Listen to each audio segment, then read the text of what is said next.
Amy, let me tell you about a magical place that is so exactly designed to be enclosed space, year-round fun for the whole family that I bet you already know what I'm going to say before I even say the name. Let's say it together on 3. 1, 2, 3. Great Wolf Lodge. You got it, Amy. My kids loved Great Wolf Lodge when we went. You probably already know that it has a huge indoor water park with a wave pool, lazy river, a bunch of massive water slides. But then your pack can hit the other attractions because, wait, there's more. Great Wolf Lodge has adventure-packed attractions like Magi Quest, a live-action game kids can play throughout the lodge, plus the Northern Lights Arcade. Spent some quality time there, so your kid who loves the lazy river and your kid who loves fantasy games will both have a great time. Great Wolf Lodge also offers great dining options and complimentary daily events like nightly dance parties, all under one roof. Unpack the car once and you're settled in to have fun. And with 22 lodges across the country, you're always a short drive away from adventure. We've both had such great times at Great Wolf Lodge, so bring your pack together at a lodge near you. Learn more at greatwolf.com and strengthen the pack. No, this is a very mom-friendly workplace. What fresh hell? Laughing in the face of motherhood. It's that I don't know how to use Snapchat at the hip media company. With Margaret Abels and Amy Wilson. I've been dropped into the Hunger Games and now go. A podcast that solves today's parenting dilemmas so you don't have to. You'll be dead before you pay this loan off.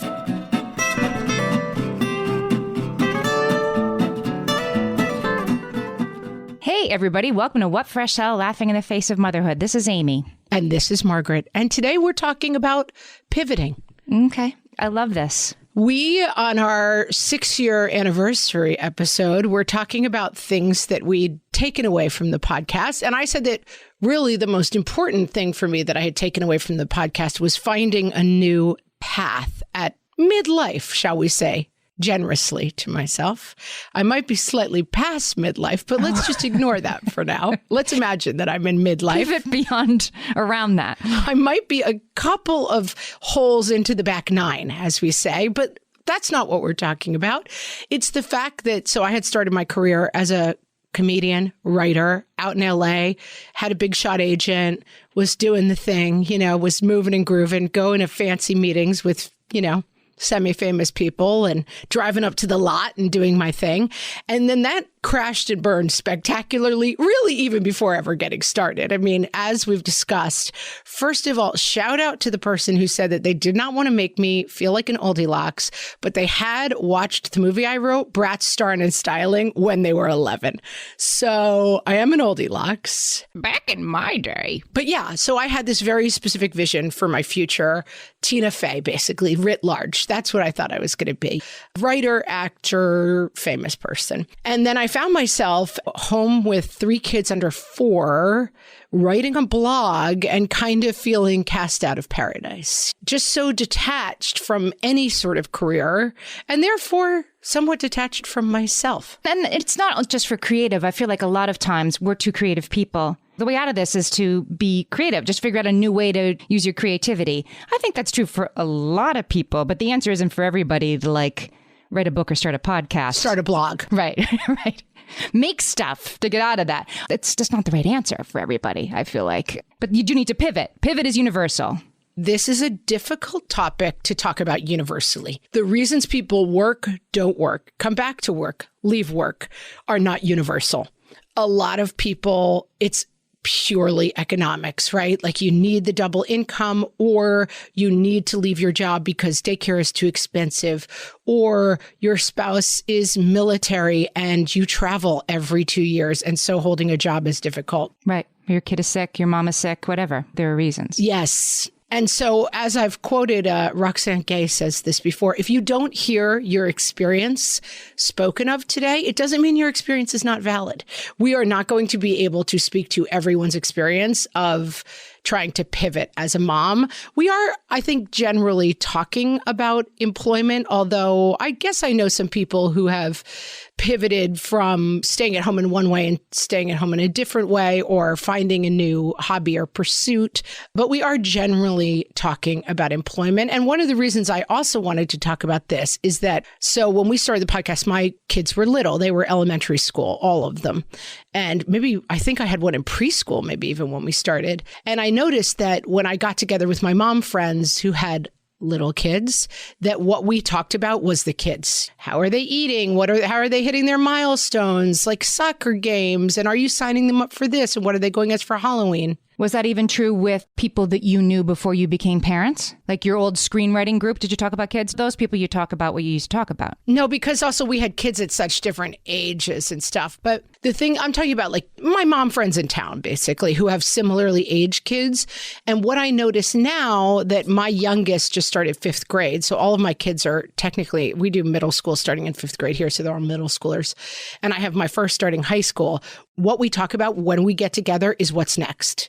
Are you going back to work? I'm starting to feel, alone in the house. The kids are gone. I mean, my kids nowadays, I notice that they often get on their bikes after school. They ride to town. Like I often don't see a kid between 8 and 5. And even then I feed them dinner. We do a little homework. And then on the weekends, they're out with their friends. They're at the football game, whatever different things they're doing.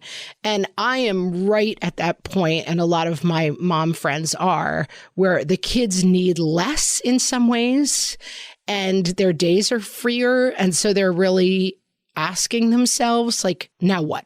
Yes. And P.S., when your kids need less of you, they don't need you till they do, right? Until there's something they really need to hash out with you. But also a lot of the time they don't like you. Like you're not getting the same kudos, the same water cooler conversation you were when your 12-year-old was 6 and mommy was his everything. Now they're kind of annoyed by you. And you can, when you live with a group of people, all of whom seem low-key annoyed with you, except when it's for dinner, yeah, it is time to figure something else out. And I have always tried to sort of understand this for myself, like pivoting, what pivoting means, right, is one foot has to stay. Like if you're pivoting in basketball, you have to keep one foot stable, but the other foot can turn 360 degrees. So that's good. That's great. Like you keep one foot grounded. Like trying to focus on. You're always going to have that foot in mom world, right? But sure, you're spinning it a little bit. Options are wide open to try to focus on the foot that can move in 360 directions rather than the foot that's stuck. My mom, when I was growing up, had worked in D.C. in government and had pretty big jobs. She was the head of recruiting for the Peace Corps when it first started. I mean, she was a career lady about town. Like people would always say to her, like, I love that you went for a career instead of having kids, because she was maybe 32, 33 when she got married. And so people just thought like, oh, she left it all behind. She's going to be, career woman. And then she stopped working when she got married and had my brother, which all happened in rapid succession. And then she stayed home and did, volunteer stuff. She was always busy, but not working a paid job. And then when I was maybe in high school, I might have been my first year of college, she went back to school and got a social work degree. And then she spent the last 20 years of her career doing family therapy. So she really pivoted. I mean, she did the classic thing. And I do see a lot of people doing that now. Grad school, am I going to change? Am I going to have a second career? And I will say, before we started the podcast, I definitely had a couple of years where I was seriously thinking of getting an MSW degree and doing social work stuff. And I just never I feel like I would have been good at it, but I also felt really in my bones. Like every time I went to fill out the application, like, no, I want to be an entertainer. That's what I want to be. I want to make people laugh, which I guess I could have done as a social worker too, but smaller audience. I don't know. I couldn't pull the cord on it. I felt this pull to this other thing. So, but that's great. Like that's the perfect, right? You found, and you weren't like, you know what I want to do? A podcast. When we started our podcast, again, not to focus exclusively on creative solutions to this universal problem, but we didn't start the podcast to be doing it 6 years later. I mean, we didn't even think that far out. Let's just try this kind of cool new thing and see what happens with it. And it turned into this whole thing that keeps us both very busy now. We didn't know that at the time. And that Maybe that made it easier. We weren't committing to, it would have been very different. We said, do you want to have a job? Right.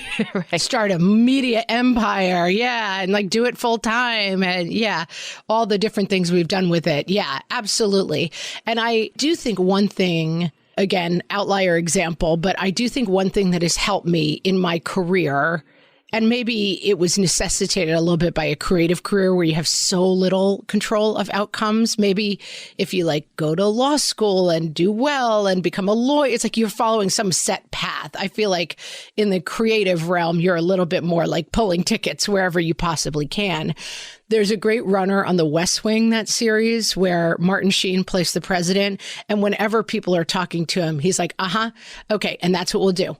What's next? And he's just constantly saying what's next at the end of every conversation. Like there's always something else to do. And I do feel like that implanted in my brain early, the idea of, okay, that door just slammed in my face. What's next? Like there's so many slammed doors in your face. You don't have time to be like, oh, I must be a bad person who failed. I'm like, nope. What's next? Always. And I think that has helped me keep moving forward. Right. You have freedom. The door that's slamming your face is but one direction you could have gone in. And then there's so many other ways to go. Yeah, there were certainly times where I put a lot of eggs in one basket. I worked for probably 2.5 years on a screenplay that I thought was going to light the world on fire. And then the movie that I was writing came out like a month after I finished my screenplay. It was very similar. Happened to me. It happened to me. I spent 2 years writing a screenplay with a partner, and I was telling a friend about it, out to dinner with an old friend. And her eyes sort of widened, and she's like, have you read the other one? Was called Public Enemy #1, and it's shot with Tim Allen. I don't think it ever got released. I think it was supposedly not the best, I'm sure. It was not as good as mine would have been. But this happens all the time. There's a book called Big Magic. I'll put the link in the show notes because, again, it's creative, but I think it applies to a lot of us. Elizabeth Gilbert wrote it. She wrote Eat, Pray, Love, among other books. And this book called Big Magic is about like having great ideas. And it's very woo-woo, but it's true that she would say that what happened to both of us is that the universe is like, I have an idea. I have an idea for you. It's whispering in your ear. You should get your MSW, or like, here's an idea for a screenplay. And you're like, yeah, I'll get to it. And you resist the call. The idea will give up and go find somebody else. So when you've like spent too long on something and then you're like, wait, somebody else had the idea for cute skeleton earrings? Yes, they did because you sat on it. The idea gave up on you and picked a new person. Let's talk briefly about the pandemic. Based on U.S. Census data, between March and April of 2020, 3.5 million mothers living with school-age children left work, either shifting into paid or unpaid leave, losing their job, exiting the labor market altogether, right? The pandemic meant somebody had to be home, homeschooling these kids. Even before the pandemic, LinkedIn has an article about, mothers taking a break. Almost half of working mothers take an extended break, time off from work beyond maternity leave allowance after the birth of their children. So they don't just take 6 weeks off, they leave for a while. Average break is 2 years. And this, I think, is really important. When we talk about mothers taking career breaks, we often refer to it as a choice, but 57% of all working mothers surveyed said they didn't feel they had a choice. Finances were the top factor that prevented them from taking a break. On the flip side, more than a third said they took a break because it was more cost effective to stay at home than pay for childcare. So this idea of like, oh, well, I'll take some time off when I have my kids and then I'll come back. And it can be very, very facile. People are not always making these decisions. They're not making these decisions absent, real economic factors and consequences. Yeah, childcare is so expensive. Anything you have to justify that you're paying somebody more to take care of your kids than you're earning, even for something you love doing and you're good at, it's not always a choice that's open to everybody. I remember when I first moved back to New York, I was working in the city 3 days a week, flexible job. I mean, amazing circumstances. And still, I was barely making money because I had to cover childcare for all of that time. Yeah. And did you feel like I need to keep doing this because I need to keep a hand in? Was the job fun enough that it was worth the stress, or was it hard? Yeah. I mean, it was a fun job. And I did have a feeling of like, let me keep a pot on the stove simmering in the background. And as we've discussed, I was working in that job when I reconnected with you. And so I do think it's a funny Plinko game, you know, which probably is an oldie Lux alert. And back in my day, I don't think people watch The Price is Right, but like there's a disc that bounces through pegs. And just when you think it's heading towards $1 million, it takes a funny bounce and goes to like, you know, Paddy Wagon or whatever. And so, yes, I could have never predicted. I think probably right. If I hadn't had that job, we wouldn't have reconnected. And who knows what would have happened exactly. Sliding doors, Amy, sliding doors. I'd be doing a different podcast, no podcasts at all. Who knows what I would. Maybe I'd be a social worker helping people. I don't know. I'm going to take a minute just to think about that. But yes, these are very, very complicated decisions and difficult to talk about in terms of like, well, should you work or no? I mean, there are a million factors that go into it. And when we come back, we're going to talk about the challenges of leaving and the challenges of coming back into the workforce. Hellions, it's time for some spring cleaning, and I don't just mean the coat closets. Doing your financial spring cleaning can actually be super easy when you let Monarch do your financial spring cleaning for you.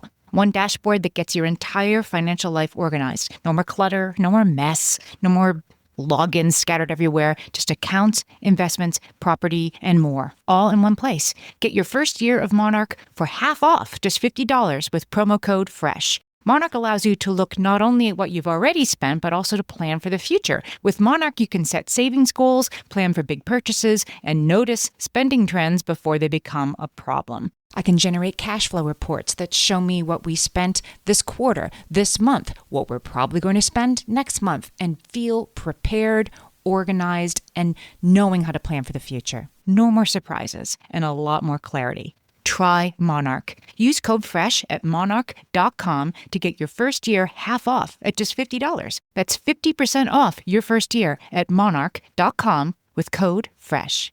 My favorite skincare products actually feel more like self-care, like they're so nice to put on and they smell so good that I'm actually happy when I get to that part of my day.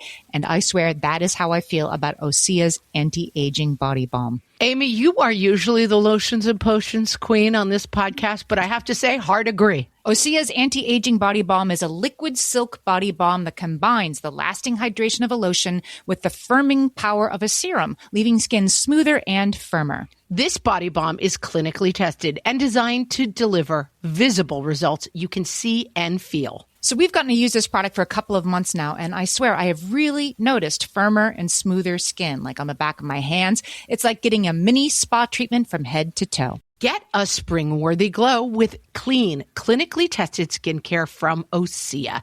And right now, we have a special discount just for our listeners. Get 10% off your first order site-wide with code FRESH at OseaMalibu.com. That's 10% off your first order with code FRESH at OSEAMalibu.com. Okay, so before the break, we were talking about leaving the workforce because you have to, because you want to, because you need to, and it's complicated. It's never as easy as like, these are two great choices. So no, rarely. And then there's the time when you want to on-ramp after you had 2 kids in 3 years or, you know, whatever it is. Your oldest is in kindergarten, and I'm going to lean back into that career that I set aside or part-timed or whatever. Then what happens? Or before we even go back to the on-ramp, I want to acknowledge what so many of my friends and myself all went through, which is your career takes, let's talk about someone graduating from a 4-year college. You're, let's say, 21. Let's say it takes about 10 years for your career to really hit its stride, right? Maybe you tried a couple different things. Now you're 5, 6, 7 years with a company. You might be about to make partner. You might be about to get the promotion. You might be about to like grab some brass ring. It is exactly that time. Now you're 31, 32, where you're starting to think about having kids. And so those two lines have met for so many friends of mine, right? Right at that point of, okay, do I want to like stay in this executive vice president 60-hour-a-week job that I've put 10 years of my life and tens of thousands of dollars worth of education towards? Or do I want to be home with my kids at some point, especially the jobs that are 60, 70, 80 hours a week. Chelsea Conaboy in Mother Brain talks about the lip service that we sort of pay towards, well, we want mothers to be flexible. And like, no, this is a very mom-friendly workplace that doesn't really bear out when there's studies. You can hire a male parent or a female parent. Of course, like the male parent, it only accrues to that man's benefit in hypothetical employer's mind that this is a family man. And if it's a mom, no matter how much they say, studies show that the same resume, they're going to pick the guy with kids, not the woman with kids. Not to mention, so many people I know ended up in family-friendly workplaces like a law firm where you could go, okay, now you go to part-time. So before, as a corporate lawyer, you're working 70 hours a week. Now you're going to work 20 hours a week, but really that bleeds into 45, 50 hours a week. So now you're making half of your salary to work a full-time job, and you can't be the person who's constantly saying like, well, it's recital night, I have to go. There are a lot of jobs where like the boulder is always rolling. We were just talking with somebody who we work with at our business about what does flexibility really look like? And I think it's a really interesting question of, are you allowed to take days off where you don't explain where you are? Are you allowed to call out whenever your kid is sick? I've, since the beginning of this school year, September, have had kids out sick probably 12 days because my kids kept giving each other the cold, right? So I had one out sick and they would get the other one sick and they would get the other one sick. And my husband has a flexible job. He can work from home, but still a lot of it fell to me to cover. And so I do think that I hope that this is getting better. And I hope that after the pandemic, the more people are working remotely, taking the commute out of things, like the easier that this gets to access jobs. But I think the flexibility is good, but it also, the boundaries are hard, right? Like if I can slack you at 10 o'clock at night, I'm going to. If you work at home, then you can work on Sundays. You know, that it becomes, as work moves into the home, it's easier for us to do both, but also that means you're always doing both. That's right. That you're like at 7 o'clock at night, let me log back on. And there's no delineation between the two. Yeah, it's not great, Amy. It's not great. Let's talk about the on-ramp, because that part goes great, right? When you take a couple years out and go back in, that's the easy part. Challenging. I have talked before about my cousin. When I got that job in New York City, I had been working for this company for a long time, big media company, and they wanted me to come in full time. I said right away, I can't come in full time, but I have a colleague, I said, I don't think I admitted that it was my cousin, who works in television production, and I set up a job share. So we both worked 20 hours a week. I mean, it was once in a lifetime. Like, I'm not even putting this out there. It's like, here's a good idea, because it's very hard to make happen. But we did. My cousin had been out of the workforce fully for 14 years. And coming back for her, I had always been working and keeping up and I had been on the computer and trying to create content. So I was pretty hip on the what was out there technology wise. But media company, all young people in our 40s. We were 10 years older than almost every other person on our giant floor that we worked on. And it is intimidating. I mean, we were out of our league, and getting back to, and I was sort of like, all right, I'll work for this company and whatever. I didn't have a lot of skin in the game, but my cousin, who was just getting back to work, it was really difficult for her, and it does move fast. And you can feel at 42, 43, like the oldest person alive as you try to get caught back up. Yes, deeply felt. Deeply felt. Recognized as familiar. And then a pivot might become the right answer, right? Then you start to consider a pivot, like maybe I can't go back to the law firm. Maybe I can't go back to Arthur Andersen, where I was on one kind of track and now I'm not. Maybe a pivot is easier than trying to jump back into this double Dutch thing that has gotten different while I was away. I think that's really crucial. And it's good to think about. I know a ton of people, mom friends of mine, who worked in media, who booked models for shoots, who were working at there's a building in New York, the Grace Building, where Vanity Fair and Vogue, they're all in that big white curved building. And if you had a job in that building, it's hard to go back, right? Like everybody is now, you were 25, now everybody's 25. And I think it's important to say, And really, this happened to me as well. I mean, I had been writing, sitcom writing was basically what I did. So I went to a lot of meetings with, backwards baseball cap wearing dudes who were like, yo, and pitched my ideas. And I'm going to say, even at 35, I felt old in some of those rooms. So after 3 kids, I definitely thought, I don't know what's next, but I know I'm not going back at 45 with a nursing bra on and trying to pitch those dudes again. Like that, I don't want to. And even if I did want to, no one is looking for me, Yeah, and I don't know, that makes me angry. And it's like, well, we have to fight against that. We have to show up in those spaces. And I think that's true. And I also think it's true that they weren't going to hire you to write the rom-com. They're going to hire, their friend or the chick they think is hot, right? Like it's a space that it's hard to demand room for yourself in. For sure. And I do think especially media, especially Hollywood, they are so devout and they worship at the altar of young people have fresh ideas and are good and old people have failed and are bad. And I don't know. I didn't want to fight that fight. So I was definitely okay, this is pivot time, whether that's pursuing social work or finding Amy Wilson and starting a podcast. I didn't know.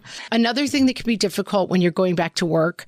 I know a lot of people who've gone back to school, but I have a relative who decided after her husband passed away, and she was a little bit older, but probably in her 50s, maybe late 50s, that she wanted to go back. She had worked in medical all of her life, and she thought, she'll go back and get a nursing degree and become a nurse. And she couldn't get a loan because the loan places were like, you'll be dead before you pay this loan off. It takes 25 years to pay off a loan and you're 60 and you're not going to be working as a nurse when you're 85. So there's not enough runway for you to get this degree. I'm not saying this is everyone's experience. I'm sure there are people who go back and get nursing degrees in their 50s, but the amount of, as we say, closed doors in your face that you face, you don't always see them coming. You might think it's that I don't know how to use Snapchat at the hip media company, but there's a lot of doors that can be closed. Yeah. And I guess I'm thinking as I'm sitting here, and I don't want the only answer that we offer to be just accept yourself and take more yoga classes. Oh, no, fear not. We have lots of answers coming in part 3, Amy. Right. Because it can't just be your fulfillment. It is nice if your fulfillment and your income that you need to bring home for your family dovetail. They don't always. You should have both things in your life. Maybe they're the same thing. Amazing. You should have some of both, but it isn't pivot towards, I'm thinking about some of the things that have worked for me. I've gotten more involved in volunteering. I'm on the board of my apartment building in New York City, and I've learned about budgeting, how to read budgets, things like that. I didn't know that before I started this volunteer work, but I do now. And that's a skill set that I could apply towards a career, but I don't have the same stress of shoot, I got to figure this out. Back when I was in Actors Equity, you needed to get a certain number of jobs per year to keep your health care. We both have actor friends, right? Yes. Oh, Writers Guild, the same. Yeah. I need to book a commercial by December 15th or I lose my family's health care for next year. There's those problems too. It isn't just, am I really happy? The problems can be more immediate than that. No. Oh, no. And let me say, that's not the level we're talking about. Am I totally fulfilled? Should I look for something new? And I do think it's about understanding what choices are available. So your choices that were available at 25 are not available at 50. They're not all the same choices, And so I think it is important to say, what choices are available? What is interesting to me about those choices? And realize that there are paths to pursue. I mean, I think that I really did think about the social work thing. And there was just that, what did you say? Magic something? Her book, Big Magic? That big magic voice was no, not yet. There's something else. I felt I really felt clear about that voice. But I also, in the meantime, started a volunteer job that has become a part-time job for me that I'm extremely passionate about. And I teach, and I did keep going with certain things that I just think I always like to have a lot of irons in the fire. And then I'm willing to say okay, which one is right. How those irons in the fire matter. I have a friend who is a teacher and a composer. Within the choral composing world, pretty well known. Like if your kid is in a children's chorus, good chances are they've sung a composition by this friend of mine. Wanted to get a new job teaching music for personal reasons, like closer to home. But anyway, went to interview with this new school, and the school, they're like, are you the same person who's this person? And my friend said, yes. And they were sort of like, why would you want to teach violin to children? Yeah. Why would you want to work here? Right. Well, I do both things. I teach music because I love it. I'm going to teach closer to my home because I want to. And it's okay with me that somebody's like, but why would you work here when you're this well-known person? But anyway, you have to be okay with that, with people not always understanding the trajectory of your own choices. Yeah, and I think that's right. Like finding your path back. First of all, it may take knocking on a bunch of different doors. And also, it may take a big pivot where you want something different than you wanted before, or they want something different than you are now. And it also just may take a couple of tries at things before you find the thing that's right for you. We're all solutions when we come back. Don't worry, all solutions. Amy, when I'm having a good hair day, it usually makes my whole day better. And that's why on every day, I'm taking Nutrafol. Nutrafol is the #1 dermatologist-recommended hair growth supplement brand. And it's the #1 hair growth supplement brand personally used by dermatologists. Nutrafol's hair growth supplements are peer-reviewed, NSF certified for sport, and clinically tested. Nutrafol offers multiple formulas for men and women, tailored to different life stages and lifestyle factors, so you get support that's actually right for you. Adding Nutrafol to your daily routine is easy. Order online, no prescription needed, with automated deliveries and free shipping to keep you on track. Let your hair be one less thing to worry about. See visibly thicker, stronger, faster-growing hair in 3 to 6 months with Nutrafol. For a limited time, Nutrafol is offering our listeners $10 off your first month subscription and free shipping when you visit Nutrafol.com and enter promo code LAUGHING. That's Nutrafol.com, spelled Nutrafol.com, promo code LAUGHING. You know that thing where you get an amazing pair of shoes at a really great price and want to tell everyone about it? Yeah, so do we. Here at Designer Shoe Warehouse, we'll give you something to brag about, like the latest styles from brands you love, or the trends everyone's obsessing over, or shoes that make you feel like, well, you. So go ahead, show off a little. Find shoes that get you at prices that get your budget. Head to your DSW store or DSW.com today. DSW, let us surprise you. And now, before kids and after kids, the working mom. From the What Fresh Hell podcast. Before kids. Managed litigation strategy that resulted in drug manufacturing client being the sole defendant to obtain early dismissal from large antitrust action against 6 companies. After kids. Trying to convince other members of the PTA that the kids' art show doesn't necessarily need to involve a chocolate fountain with limited success. Before kids. As forestry specialist, directed the work of contract crews to meet transmission line safety, reliability, and compliance requirements within the transmission system. After kids. Leading a scout troop, which mostly involves trying to get the kids to stop hitting each other with sticks. Before kids. Trained at a top music conservatory in vocal performance before spending years in Europe performing with high-profile opera repertory company. After kids. Is totally cringe when singing along in the car, according to all 3 of her offspring. Before kids. Ran a team of 20 implementing protocols to maximize sales revenue quarter over quarter with an aim of 6% growth annually, excluding inflation amortization. After kids. Is trying to get a 4-year-old to stop throwing broccoli at mealtime. It's not going great. This has been Before Kids and After Kids, the working mom. From the What Fresh Hell podcast.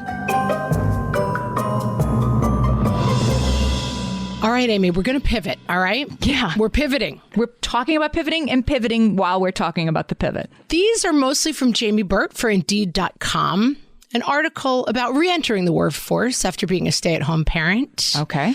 We've talked about, number 1, uncover what you really want. But here are some questions that Jamie, who might be a she or a he, we don't know, posits. Would I like to work full or part-time? What kind of career growth am I seeking? That's interesting, right? Like, am I looking to start at the bottom and work my way up the ladder here? Or am I just looking to pass the time or just hum along? Looking at my friend, like career growth, like, no, I'm no longer trying to change the world and impress anybody. I'm trying to get a job that meets my happy life requirements in a different way. That's right. I guess that is growth, but it's not like more important than the last job. Financial goals, that should be probably number one. Like, is this like I need to feed my family, or is this like a little extra money would be nice? Mm-hmm. Am I able to do consulting, contractor, freelance work? And what roles fit within my schedule and responsibilities? I mean, these seem none, as it turns out. Some of these I feel like seem kind of obvious and meh, but I do think that I like, Amy, I have my book right here. I mean, I like to start with a list. I like to start by writing stuff down. And I do think we skip this part somehow. Like we open the, I'm going to talk about it in Oldilocks. Back in my day, I was going to say we open the paper and look at the classifieds. We don't do that anymore because it's 2022 now. But I mean, it's great before you start really looking to look at the man in the mirror, I guess is what I'm saying, Amy, and sort of try to say, like, if I could imagine it, what would it look like? What's the most important to me? Where's my beloved triangle? What's at the top? What's at the bottom, right?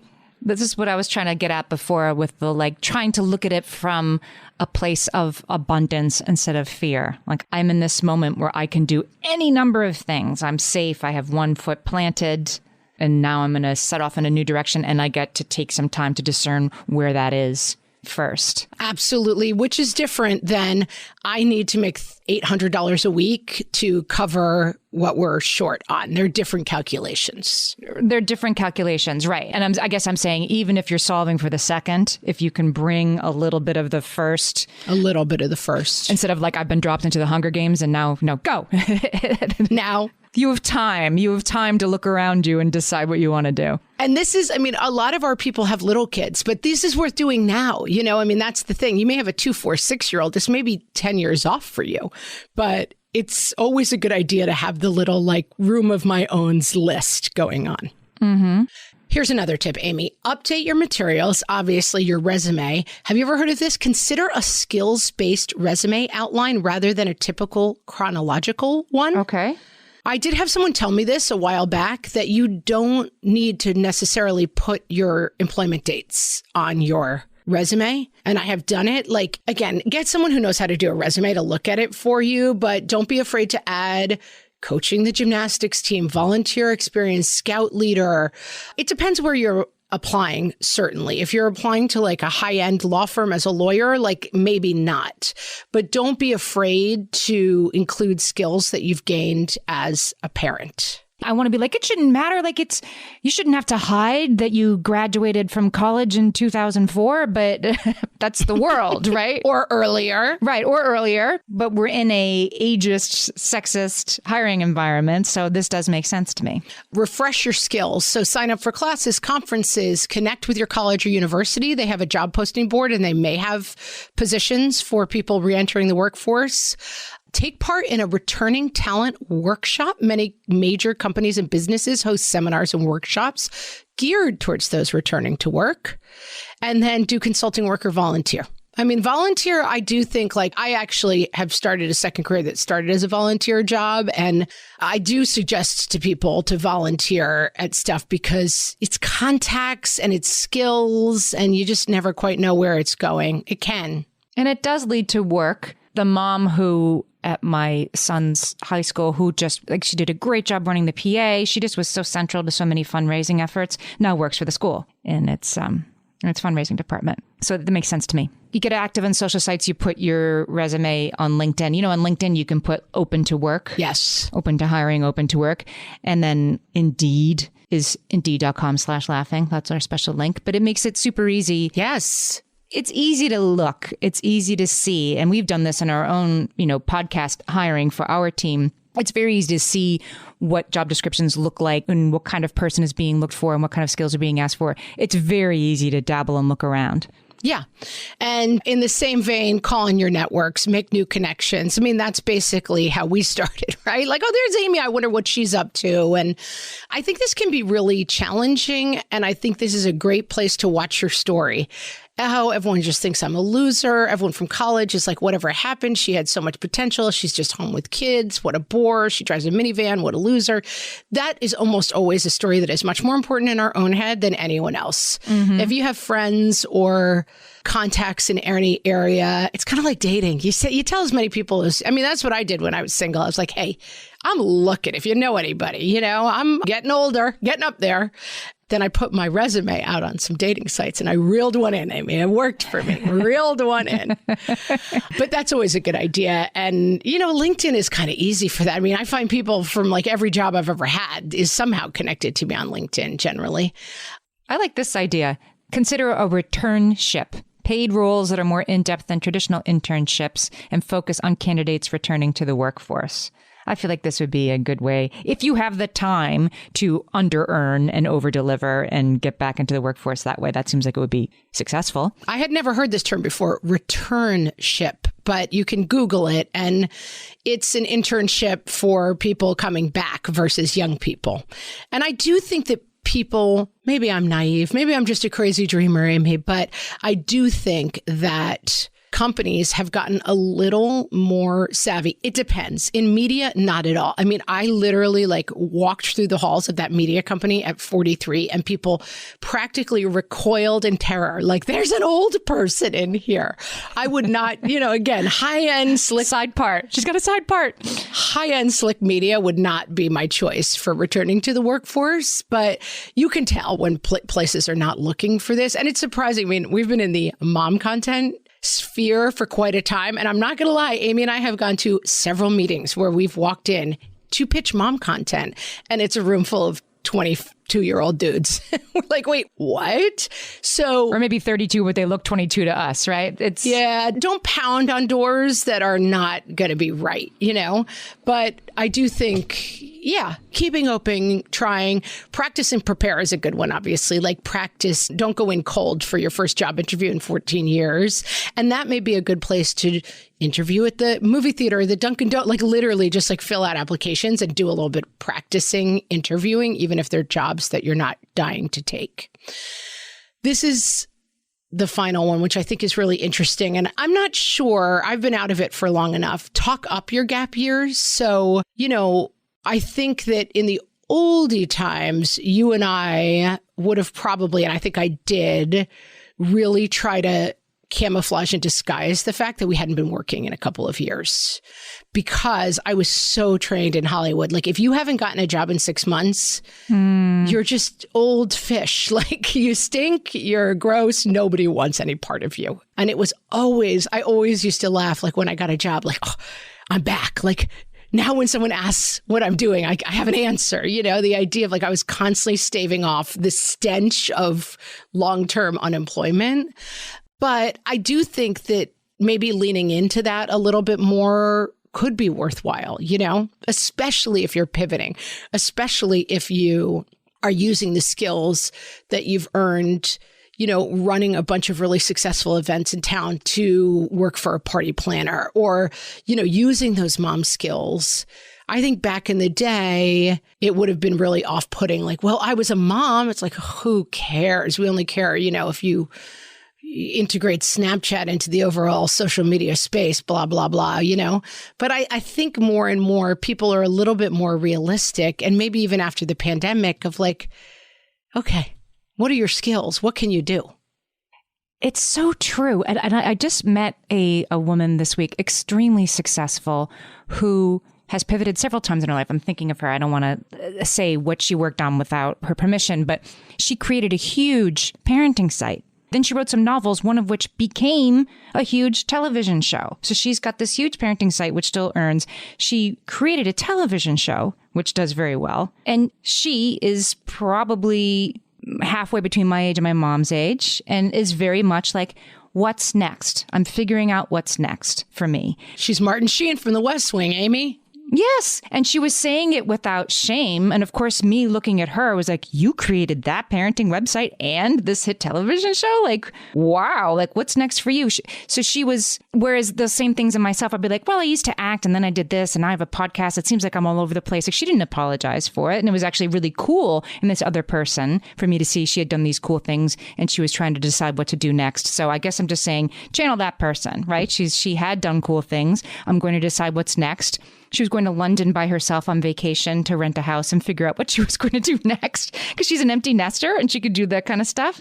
And I was like, wow, like that's cool. Like she was doing pivoting in style. Yeah. And like it's all over the place. And that's, you know, obviously like rare air to some degree. I do think that there's a lot of room to try. And believe me, one thing that Amy and I can both say, we've tried a lot of things. Yeah. And I was just thinking about this in another context a few minutes ago of not, I think trying so many things, it freed me from that thing of, what happened? I failed. Now I'm humiliated. I have to crawl in a hole for 2 years. Like I was like, well, oh yeah, no one wanted it. They literally laughed me out of the room, but thanks for asking. But now I'm trying this podcast thing, you know, and watching your story as you go back. I'm old, I'm ancient. No one wants me. I'm an old stinky fish, you know, like watching that story and saying like, hey, I'm competent. We don't do the ageism stuff as much anymore, people. Like, here's what I bring to the table. And I'm going to pivot and find my next chapter and start thinking about it when your kids are little and start building little pieces of it. It's so much like a room of our own. That episode, go back and listen to it if you haven't. Carving out some space and time for you and your needs and your wants and your goals that have nothing to do with the happiness of anyone else in your home. I can't recommend it highly enough. It may be like a little tiny, it's little and then they'll be bigger and then there'll be times when you have time to lean into it and times when you can't. Don't feel bad if that's not a very big part of your life right now, but keep it going. You're right. So that it doesn't seem like, oh, where will I begin? Well, you've been thinking all along you might want to learn how to cut hair. So now's your chance. Now is your chance. And if you do that, please call me because I need a haircut. Yes, exactly. When you're not thinking of your next pivot, Amy, you should be thinking about subscribing to our newsletter. Yes. Very, very well said. There's so many ways you can do it. It's in our link in our Instagram. It's on our website. We put it up on Facebook. Just go to whatfreshhellpodcast.com. And of course, the link in the show notes where you're listening right now. A little click, you sign up. Once a month, you'll see what's going on with our podcast, the other podcasts in Atlas Media, and our favorite. I put a book that I was reading last month that I really liked. You can only find that in the newsletter, people. Sign up for the newsletter. You want to know? Yeah. I'm not going to tell you what it is. Sign up. Wow. Yeah. Who knows what I'll say next? Not even going to hint at it. And with that, thanks so much for listening. We'll talk to you next time, friends. Thanks for listening.